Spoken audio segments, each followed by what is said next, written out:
Maybe scenes like this are new to you, not just a march, but an occupation.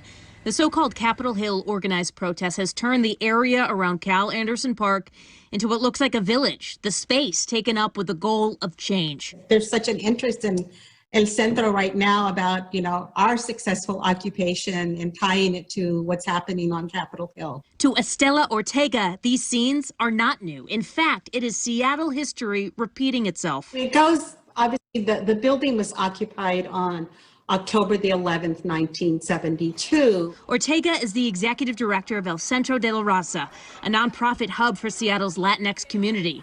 The building that houses their Beacon Hill headquarters did not come without a fight. It started with founder Roberta Maestas, who was teaching an English as a second language course in Seattle in the early 70s. And the way that he had them practice their English is that he would take them to communities of color, basically, and learn about the social issues that those communities were facing. That program was cut by the Nixon administration. Ortega says in protest, Maestas and his students occupied an abandoned school building in Beacon Hill for 3.5 months. But it was ordinary people who were occupying this building so that they could build a sense of community. Eventually, it was given to the people, and El Centro de la Raza was born. I feel like that's a little bit of a way Seattle deals with things, is that they're looking for change. Marie McCaffrey is the executive director of HistoryLink.org, a database for Washington history. She says Seattle is a city shaped by civil unrest in the name of change. Even Discovery Park, as we know it, was shaped by protest. 100 protesters occupied the former Fort Lawton in 1970, demanding the land be given back to Native people.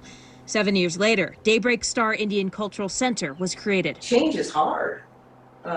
You kind of, just in our own lives, you see it, when we kind of have to hit a wall and have something radical happen to us before we're ready to accept a different way. And I think, I think that we have to get out of our box, if you will, and look at how we solve problems differently. Fast forward back to 2020. CHOP is receiving both praise and condemnation, just like the El Centro occupation received in 1972.